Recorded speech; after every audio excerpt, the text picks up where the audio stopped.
Hello students, I hope you are doing great and we are back again with another chapter, and today we will be discussing your chapter that is sources of finance.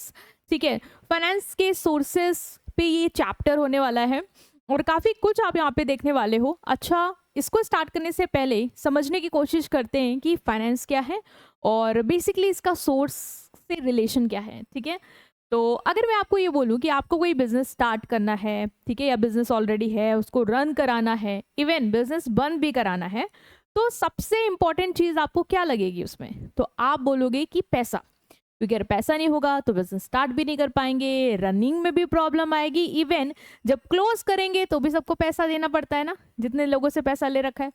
ठीक है, तो वहां पे भी तुम्हें पैसे की जरूरत पड़ेगी. इसका मतलब मनी, फाइनेंस बहुत ही इंपॉर्टेंट है. अब एक बिजनेस वो फाइनेंस लाएगा कहाँ से? वो सोर्सेस, वो कौन कौन से तरीके या एरियाज होंगे जहां से उसको फाइनेंस मिल सकता है, जहां से वो फंड रेस कर सकता है. तो वही इस चैप्टर में हम एक्सप्लोर करने वाले हैं, that is sources of finance. ठीक है, सो अगर अभी तक आपने हमारा जो एप्लीकेशन है डाउनलोड नहीं किया है तो प्लीज़ कर लेना, ताकि वहाँ से जो फ्री मटेरियल है वो तुम्हें अवेलेबल हो जाएगा, जो भी हम आप पढ़ने वाले हैं. ठीक है, तो स्टार्ट करते हैं सोर्सेज ऑफ फाइनेंस के पहले टॉपिक के साथ, that is meaning of capital market. अब आते हैं कि ये जो फंड है जो बिजनेस को रेस करना है लंबे समय के लिए, लॉन्ग टर्म के लिए, उसको रेस करने के लिए क्या कोई प्लेस है, क्या कोई जगह है, चाहे वो फिजिकल हो चाहे वो ऑनलाइन हो, जहां से वो पैसा ला सकती है? सो हाँ, वो है और उसका नाम है तुम्हारा कैपिटल मार्केट.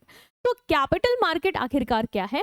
कैपिटल मार्केट में आपका जितनी भी ऑर्गेनाइजेशन है, इंस्टीट्यूशन है या इंस्ट्रूमेंट है, ऑर्गेनाइजेशन जैसे कि बैंक्स हो गई, एनबीएफसीज हो गई, ठीक है, ये सारे जो ऑर्गेनाइजेशन, इंस्टीट्यूशन है, जो भी इंडिविजुअल्स हो गए जो पैसा देने को तैयार हैं. ठीक है, और इंस्ट्रूमेंट जैसे कि कंपनी क्या करती है, कभी कभी पैसा खुद पब्लिक से उठाती है, शेयर इशू करके, डिबेंचर इशू करके. अभी एक एक करके मत घबराना, एक एक करके इसको डिटेल में पढ़ेंगे कि डिबेंचर क्या होता है, शेयर क्या होता है, ये सारी चीजें. ठीक है, बट ये इंस्ट्रूमेंट्स होते हैं जिसके थ्रू कंपनी क्या कर सकती है, पैसा रेस कर सकती है. कहाँ से? कैपिटल मार्केट से. तो कैपिटल मार्केट इन सब से मिलके ही बनी है. ठीक है, तो इसमें वो ऑर्गेनाइजेशन, इंस्टीट्यूशन, वो इंस्ट्रूमेंट आ जाएंगे जो कंपनी को या बिजनेस को लॉन्ग टर्म फंड प्रोवाइड करते हैं, लंबे समय के लिए पैसा, मतलब 1 साल से ज्यादा के लिए मनी तुम्हें प्रोवाइड करते हैं. Company use this market to get money for the long term investment. Like अगर तुम्हें कोई भी लॉन्ग टर्म इन्वेस्टमेंट करना है, मान लो तुम्हें बिजनेस बिल्ड करना है, ठीक है, उसके लिए तुम्हें लंबे समय के लिए पैसे की जरूरत पड़ेगी. ठीक है, और उसके लिए तुम्हें ये फंड कहाँ से मिलेगा? वो मिलेगा तुम्हें कैपिटल मार्केट से. तो आपको याद रखना है कि कैपिटल मार्केट और ऑर्गेनाइजेशन, इंस्टीट्यूशन और इंस्ट्रूमेंट से मिलकर बनता है, जो एक कंपनी को या बिजनेस को लंबे समय के लिए फंडिंग देती है. ठीक है, सो इस मार्केट में बहुत सारे इंस्ट्रूमेंट हैं जो हम पढ़ने वाले हैं, इनको डिटेल में पढ़ेंगे. पहला आएगा आपका ओनरशिप सिक्योरिटीज. इनको ओनरशिप सिक्योरिटीज क्यों कहते हैं वो भी हम देखेंगे, जिसमें तुम्हारे इक्विटी शेयर, प्रेफरेंस शेयर आएंगे. शॉर्टकट में बताऊं, इसलिए कहते हैं क्योंकि इनको खरीदने के बाद तुम कंपनी के ओनर बन जाते हो, है ना, तुम्हें वोटिंग राइट मिल जाता है, डिसीजन मेकिंग में तुम्हें से मिल जाता है. ठीक है, तो वो हो गए तुम्हारे ओनरशिप सिक्योरिटीज, मतलब कंपनी इनको रेस करके पैसा, इनको इशू करके पैसा रेस कर सकती है. और दूसरा है तुम्हारी क्रेडिटरशिप सिक्योरिटी. इससे तुम ओनर नहीं बनते हो बल्कि कंपनी के क्रेडिटर बन जाते हो.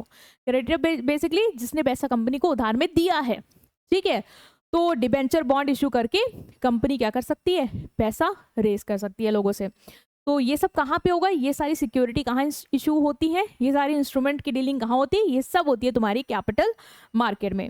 तो हमने समझा कि कैपिटल मार्केट एक ऐसी ऑर्गेनाइज मार्केट है जहाँ पे कंपनी लंबे समय के लिए पैसा जो है वो रेस करती है, चाहे वो शेयर को इशू करके हो, चाहे वो डिबेंचर को इशू करके हो, चाहे वो बॉन्ड को इशू करके हो.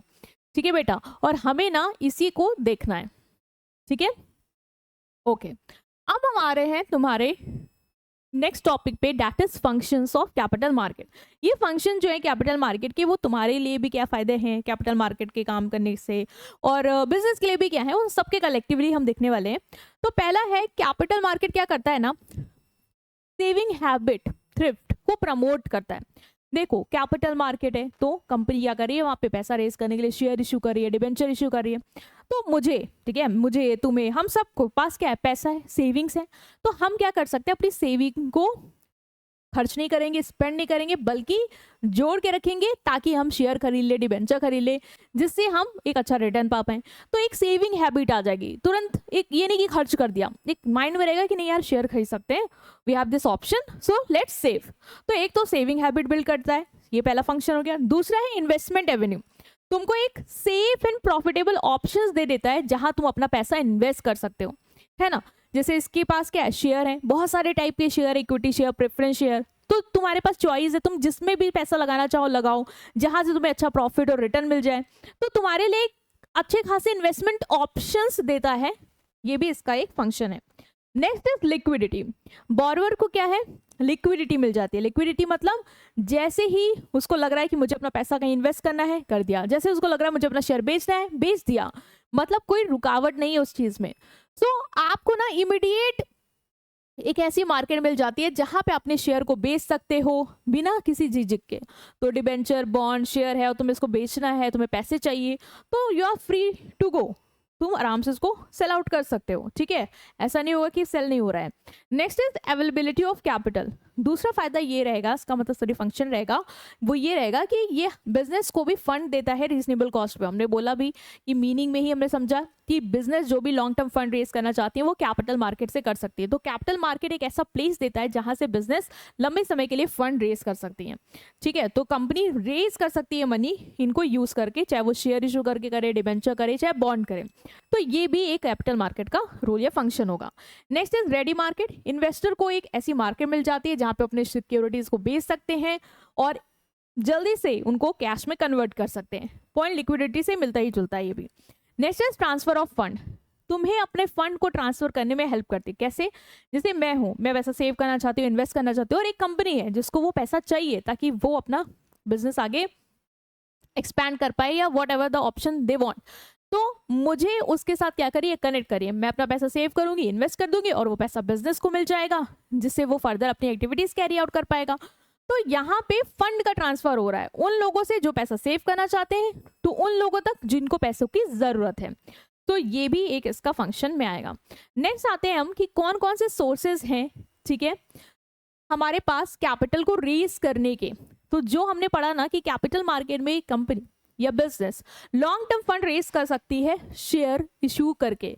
अब हम आने वाले हैं कि ये जो शेयर हैं, ठीक है, वो क्या है और ये कितने टाइप के हैं। तो सबसे पहले तुम पढ़ोगे कि दो तरीके के शेयर्स हम पढ़ने वाले, एक इक्विटी शेयर जिन्हें हम साधारण शेयर बोलते हैं, ऑर्डिनरी, और एक प्रेफरेंस शेयर, ठीक है। इसके अलावा और भी इंस्ट्रूमेंट है, वो है डिबेंचर, वो हम आगे देखेंगे। तो सबसे पहले हम देखने वाले हैं तुम्हारा इक्विटी शेयर क्या होता है, इन्हें ऑर्डिनरी शेयर भी कहते हैं। इक्विटी शेयर जो है वो बहुत इंपॉर्टेंट सोर्स है कंपनी का फंड रेस करने के लिए। इक्विटी शेयर में क्या होता है, जो कंपनी की टोटल कैपिटल होती है उसको हम छोटी छोटी यूनिट, अच्छा शेयर क्या यहाँ मीनिंग बोल दिया गया कि क्या होती है। जैसे मुझे 10 लाख रुपए रेस करने, अब 10 लाख रुपए मैं किसी एक पर्सन से मांगूंगी, हो सकता कोई पब्लिक भाई जज के यार इतना कैसा पैसा दे रहे हैं, और मोस्टली लोगों के पास होगा भी नहीं। तो कंपनी क्या करती है, इस पूरी कैपिटल को रेस करने के लिए इस 10 लाख के छोटे छोटे टुकड़े कर देती है। जैसे 10 लाख रुपए मुझे रेस करना है तो मैंने क्या किया, 10 लाख छोटे छोटे शेयर इशू कर दिए, और एक शेयर फिर कितने का हो गया, अगर इसको करो तो एक शेयर हो गया मेरा 1 रुपए का।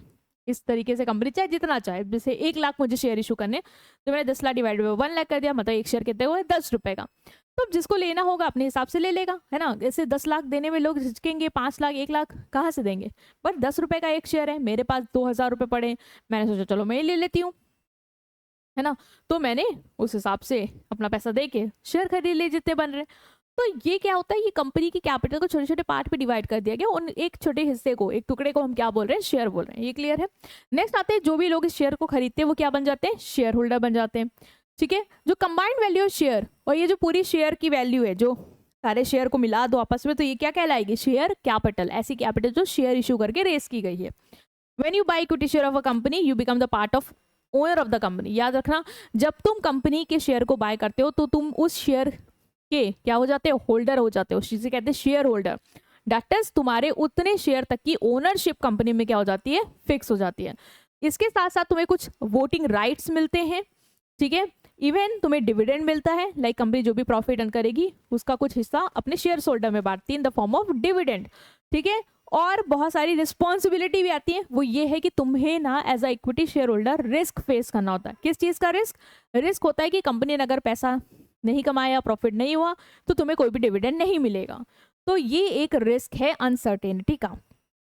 एक एक करके इसको समझेंगे। पहला है डिविडेंड कोई भी फिक्स नहीं होता। अगर तुम इक्विटी शेयर, ठीक है, कंपनी रेस कर रही हो, तुम उससे पैसा ले रहे हो, ठीक है, मतलब तुम दे रहे हो उनको पैसा बेसिकली शेयर खरीद के, और कंपनी क्या करी, इक्विटी शेयर इशू करके पैसा रेस करिए। तो इन शेयर की क्या खासियत है, क्या फीचर्स है, वो हम पढ़ रहे हैं। तो इक्विटी शेयर जो होते हैं ना, उनमें जो डिविडेंड है ना वो फिक्स नहीं होता है। तो किस पे डिपेंड करता है? वो डिपेंड करता है प्रॉफिट पे। कंपनी अगर प्रॉफिट ज़्यादा कमाएगी तो डिविडेंड देगी, नहीं कमाएगी तो नहीं देगी, ठीक है। तो equity share holder gate dividend only if profit is left. अगर प्रॉफिट बचा है, ठीक है, after paying debenture preference share holder, company ने जैसे मान लो पैसा कमाया, प्रॉफिट कमाया 2 लाख का, अब 2 लाख में उसने क्या किया, डिवेंचर वालों का जिससे लोन्स के थ्रू पैसा लिया तो उनको तो देना कंपलसरी है, उनको 1 लाख रुपए दे दिया, और बचा कुछ प्रेफरेंस शेयर होल्डर के पास चला गया। अब तुम्हारे लिए कुछ बचा तो मिलेगा, नहीं बचा तो नहीं मिलेगा। जैसे इस केस में नहीं बचा तो नहीं मिलेगा। तो ये चीज़ याद रखना कि इनको तभी पे किया जाता है जब डिबेंचर और प्रेफरेंस शेयर को दे दिया जाता है। अगर तब पैसा कुछ बचता है तो इक्विटी शेयर वालों को मिल जाएगा, अदरवाइज नहीं मिलेगा, ठीक है। दूसरा फीचर क्या है? Risk, real risk bearer. ये जो इक्विटी शेयर होल्डर होते हैं ना, ये रिस्क बेयर करते हैं। क्यों? क्योंकि इनको सबसे आखिरी में पे किया जाता है, सबको पे करने के बाद। तो सोचो ना, अगर तुमने किसी कंपनी का इक्विटी शेयर लिया है ना, तो तुम्हें तब दिया जाएगा जब सबको मिल जाएगा। अगर उसके बाद बचा होगा तो ही तुमको मिलेगा, अदरवाइज नहीं मिलेगा। जैसे होता नहीं, कभी कभी घर में खाना होता है तो मम्मी लोग क्या करती है, सबको दे देती हैं, फिर बचता है तो खाती है, अदरवाइज नहीं खाती हैं। तो वही वाला केस के तुम्हें रिस्क बेयर करना पड़ेगा यहाँ पे। Next is right to profit. If company earn more profit, equity share holder में गेट हायर डिविडेंड। फायदा भी ये है कि अगर कंपनी ने अच्छा खासा पैसा कमाया तो तुम्हें डिविडेंड भी ज्यादा मिलेगा, ठीक है। क्योंकि क्या होता है कि डिवेंचर का इंटरेस्ट फिक्स रहता है, प्रेफरेंस शेयर को जितना देना है उतना देंगे, प्रेफरेंस के हिसाब से उनका भी परसेंटेज कहीं ना कहीं कुछ फिक्स वाले भी होते हैं। बट तुम्हारा तो डिपेंड करेगा डिविडेंड कितना ज़्यादा है, कितना ज़्यादा प्रॉफिट है उतना ज़्यादा डिविडेंड। तो ये है कि प्रॉफिट आपको अच्छा मिल सकता है यहाँ पे। वोटिंग राइट होते हैं, ये सबसे बड़ा फायदा है इक्विटी शेयर के पास, रेस्ट किसी के पास नहीं होता, कि वोटिंग राइट्स मिलते हैं आपको, ठीक है। कंपनी की मीटिंग में तुम वोट कर सकते हो, ठीक है। तो ये एक फायदा है। दूसरा है residual claim at winding up. ये भी याद रखना कि जब कंपनी बंद हो रही होती है तब भी तुम्हें सबसे आखिरी में ही पे किया जाएगा, अगर कंपनी के पास पैसा बचेगा तो, ठीक है। तो जब लेफ्ट है, बंद हो रहा है, तो वॉट एवर इज लेफ्ट वही आपको डिस्ट्रीब्यूट किया जाएगा। मतलब सबसे पहले जब कंपनी बंद होगी तो जो डिबेंचर वाले हैं उनका पैसा वापस किया जाएगा, प्रेफरेंस वालों को दिया जाएगा, फिर बचेगा तो इक्विटी वालों को दिया जाएगा। तो ये भी एक केस है यहाँ पे, ठीक है। तो रिस्क हाई है, रिवॉर्ड भी हाई है, ओनरशिप भी मिल रही है तुम्हें, और वोटिंग राइट मिल रहा है यहाँ पे। जैसे एग्जाम्पल दिया कि रोहन ने मान लो 10,000 इन्वेस्ट किए हैं, इक्विटी शेयर खरीदा कंपनी के। अगर कंपनी बढ़िया करेगी तो उसको अच्छा डिविडेंड मिलेगा, ठीक है, और उसकी शेयर की वैल्यू इंक्रीज होगी। कंपनी बुरा करेगी तो उसका डिविडेंड हो सकता मिले ही ना और शेयर की वैल्यू गिर जाए। लेकिन उसके पास एक चीज़ जो सबसे फायदेमंद रहेगी इक्विटी शेयर लेने के, वो ये रहेगी कि उसको वोटिंग का राइट मिलेगा। तो ये एक फायदा है, आपको याद रखना, जो इक्विटी शेयर वालों को मिलता है। नेक्स्ट आते हैं प्रेफरेंस शेयर। प्रेफरेंस मतलब क्या होता है? प्रायोरिटी, है ना। तो ये वो शेयर्स होते हैं जिसको अगर आप परचेज करते हो ना तो तुम्हें प्रेफरेंस मिलेगी, मतलब तुम्हें डिविडेंड पहले दिया जाएगा इक्विटी शेयर होल्डर से, ठीक है। तो preference share are those share which give special priority to the right share holder compare to equity share holder. मतलब इक्विटी शेयर होल्डर के कंपेरेटिव तुम्हें डिविडेंड पहले मिलेगा, इस चीज़ का राइट मिलेगा। तो प्रायोरिटी इन डिविडेंड, इनको फिक्स रेट ऑफ डिविडेंड मिलता है, मतलब डिविडेंड यहाँ पे फिक्स रहता है कितना मिलेगा, और इनको इक्विटी शेयर होल्डर से पहले ही वो फिक्स रेट मिल जाएगा। प्रायोरिटी इन रीपेमेंट, वाइंडिंग अप भी जब कंपनी होगी तब भी तुम्हें ही पहले दिया जाएगा इक्विटी शेयर होल्डर से। Voting right, normally preference share holder को वोटिंग राइट नहीं मिलता है, लेकिन ये वोटिंग राइट क्लेम कर सकते हैं स्पेशल केस में। कब? अगर इनका डिविडेंड जो है वो 2 साल से इनको नहीं पे हुआ है, ठीक है, या 3 साल अगर क्यूमुलेटिव इकट्ठा होता जा रहा है फिर देते हैं, तो अगर 2 साल तक नहीं मिला है और अगर नॉन क्यूमुलेटिव इकट्ठा नहीं होता है और 3 साल तक नहीं दिया गया, तो उस केस में तुम्हें क्या है, वोटिंग राइट मिल जाएगा। तो ये भी याद रखना, ऐसे नहीं मिलेगा।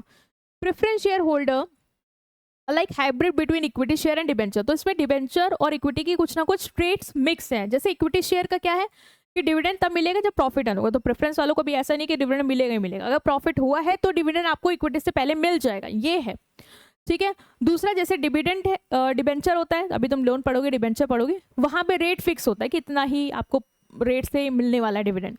तो ये भी एक चीज़ है कि डिबेंचर का वो फीचर है कि इनका जो डिविडेंड रेट है वो फिक्स होता है। सो कंपनी क्या कर सकती है, प्रेफरेंस शेयर मान लो इशू करी है 10 लाख के 10% डिविडेंड पे, तो मतलब 10% जो डिविडेंड का है वो तुम्हें फिक्स मिलेगा। कब? अगर कंपनी प्रॉफिट करती है तो, अदरवाइज नहीं मिलेगा, ये भी याद रखना। बट इक्विटी शेयर होल्डर से पहले ही मिलेगा। ठीक है, नेक्स्ट आते हैं हम डिबेंचर पे। तो याद रखना, अगर तुम भी कभी शेयर खरीद रहे हो तो इक्विटी शेयर में ये फायदे हैं कि वोटिंग राइट है, लेकिन रिस्क बहुत है। सबके बाद ही में तुम्हें पेमेंट होती है, चाहे कंपनी के प्रॉफिट का केस हो चाहे वो वाइंड अप का केस हो। तो प्रेफरेंस में तुम प्रायोरिटी में रहोगे और तुम्हारा डिविडेंड भी फिक्स रहेगा। कंपनी प्रॉफिट अर्न करेगी तो तुम्हें जरूर मिलेगा, और जिस फिक्स रेट से बोला गया उस रेट से मिलेगा इक्विटी शेयर से पहले। तो ये हो गई दोनों की बात। अब आते हैं डिबेंचर पे। डिबेंचर क्या है? डिबेंचर एक डॉक्यूमेंट या सर्टिफिकेट होता है, ठीक है, जो कंपनी इशू करती है एज एक्नॉलेजमेंट ऑफ डेट। जैसे कंपनी क्या करती है, पब्लिक से पैसा उधार के फॉर्म में भी ले सकती है, जरूरी नहीं हम सबको ओनर बनाए, शेयर भी दें। तो हम क्या करेंगे, पब्लिक से पैसा in the form of loan, in the form of debt raise कर सकते हैं, उनको एक सर्टिफिकेट इशू करके, जिसे हम बोलते हैं डिबेंचर। ठीक है, ये प्रेजेंट करता है कि कंपनी ने क्या किया, पैसा बोरो किया है। डिबेंचर होल्डर जो होते हैं वो क्या हो जाते हैं, जैसे मैंने डिबेंचर खरीद लिया, मान लो कंपनी ने डिबेंचर इशू किया है, मैंने 1000 का डिबेंचर खरीद लिया, सर्टिफिकेट खरीद लिया, तो मैं क्या हो गई, कंपनी की क्रेडिटर हो गई 1000 तक। कंपनी ने को मैंने 1000 रुपए तक का लोन दिया है, उधार दिया है, तो कंपनी क्या करेगी, मुझे पे करेगी, इंटरेस्ट पे करेगी जो भी रेट से दे रही है। मान लो 1% इंटरेस्ट से दे रही तो हर महीने मुझे 100 रुपए देगी। ठीक है, 10 रुपए देगी, सॉरी। ठीक है, और इसके अलावा एक टाइम पीरियड भी डिसाइड होता है कि मान लो 2 साल बाद मुझे पूरा पैसा मिल जाएगा मेरा, तो वो भी मिल जाएगा। तो ये होता है। डिबेंचर होल्डर क्या होते हैं, बेसिकली क्रेडिटर होते हैं, ये ओनर नहीं होते। ठीक है, कंपनी इनको प्रॉमिस करती है कि इनको फिक्स रेट से इंटरेस्ट देगी और एक समय के बाद इनका पूरा पैसा भी वापस कर देगी। तो डिबेंचर कैपिटल को हम डेट कैपिटल के नाम से भी जानते हैं। मान लो रिलायंस ने 1000 डिबेंचर इशू करे 100 रुपए के, जिससे क्या किया, उसने 1 करोड़ रुपए रेस कर लिए। ठीक है, ये बोरोड फंड है। अब जो भी इंटरेस्ट रेट उसने तय किया, मान लो 8%, तो हर साल जितने भी डिबेंचर जितने भी होल्ड करें उनके उस अमाउंट पे उनको 8% का ब्याज मिलेगा। और एक टाइम बाद जो भी उन्होंने तय किया कि जितने का भी लोन ले रहे हैं वो 1 साल 2 साल, उस साल के बाद उनका पूरा पैसा भी उसको दे देगी। फीचर्स क्या है, बोरोड फंड है क्योंकि हम लोन के फॉर्म में पैसा ले रहे हैं, ओनरशिप नहीं दे रहे हैं यहाँ पे। फिक्स रेट है, फिक्स रेट होता है। ठीक है, उसी रेट से तुम्हें हर बार इंटरेस्ट मिलेगा। Interest payable irrespective of profit, company profit कमाए ना कमाए तुमको इंटरेस्ट मिलेगा। ये चीज यहाँ पे बहुत फायदेमंद है। डिविडेंड वाले केस में था equity share preference share, company अगर नहीं प्रॉफिट कमाएगी नहीं मिलेगा, बट यहाँ पे क्या है, कंपनी कमाए ना कमाए तुम्हारा इंटरेस्ट तुम्हें मिलेगा। लेकिन याद रखना कोई वोटिंग राइट नहीं है क्योंकि तुम कोई ओनर नहीं बन रहे हो। चार्ज ऑन एसेट, डिबेंचर को हम सिक्योर्ड भी करा सकते हैं। बहुत सारे डिबेंचर ऐसे भी होते हैं जहाँ पे कंपनी अपना कोई एसेट गिरवी रख देती है, तो क्रेडिटर्स के पास एक सिक्योरिटी रहती है कि अगर कंपनी पैसा नहीं दे पाएगी तो हम वो एसेट बेच के अपना पैसा रिकवर कर लेंगे।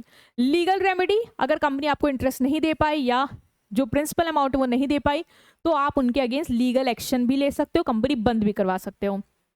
रीपेबल डिबेंचर जो है उनको क्या करते हैं, जनरली हम रीपे कर देते हैं स्पेसिफाइड पीरियड ऑफ टाइम, मतलब जो भी पीरियड ऑफ टाइम तक हमने तुमसे पैसा लिया है उस टाइम तक हम तुम्हें पैसा वापस कर देंगे पूरा। ठीक है, डिफरेंस क्या है शेयर डिबेंचर में, शेयर जो है वो कैपिटल का पार्ट है, ये ओन्ड फंड होते हैं ना, यहाँ इनको खरीद के तुम ओनर बनते हो। डिबेंचर क्या है, ये लोन कैपिटल का पार्ट है, ये बोरोड फंड है। स्टेटस क्या है होल्डर का, ये ओनर कहलाते हैं कंपनी के, और डिबेंचर होल्डर क्रेडिटर्स कहलाते हैं कंपनी के। राइट टू रिटर्न क्या है, dividend paid only if profit is available, profit होगा तो ये डिविडेंड मिलेगा।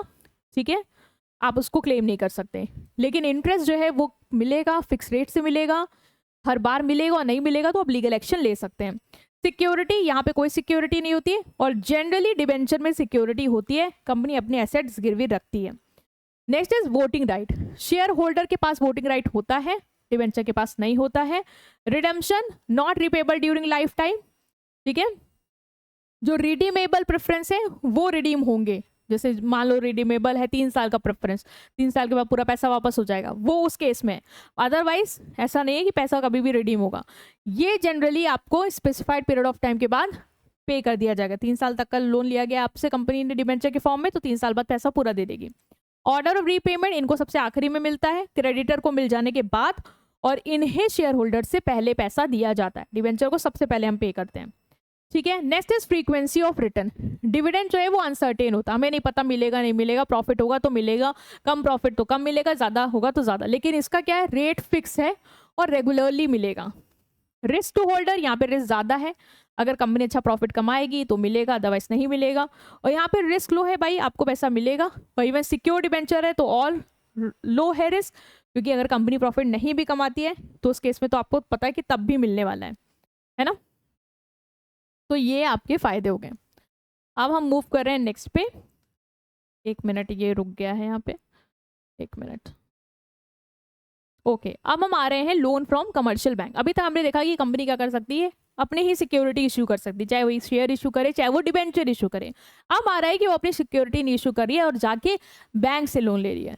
तो हम एज अ कंपनी क्या कर सकते हैं, कमर्शियल बैंक से लोन ले सकते हैं। तो कमर्शियल बैंक भी इंपॉर्टेंट सोर्स हो जाएंगे हमारे फाइनेंस के लिए। ये हमें लोन दे सकते हैं हमारी नीड के हिसाब से, ठीक है। तो कैसे कैसे फॉर्म में कमर्शियल बैंक से हमें लोन मिल सकता है। पहला है कैश क्रेडिट। बैंक क्या करती है, आपको एक लिमिट दे देती है, ठीक है, कि आप इस अमाउंट तक का पैसा क्या कर सकते हो, विदड्रॉ कर सकते हो जब आपको जरूरत पड़े तब। इस केस में क्या होता है, हमें कुछ सिक्योरिटी अपनी गिरवी रखनी होती है। जैसे कि मेरा बिजनेस है, स्टॉक होगा मेरा कुछ ना कुछ, जो भी स्टॉक है, ठीक है। तो मैंने अपना क्या किया, रॉ मटेरियल इनको गिरवी रख दिया बैंक के पास।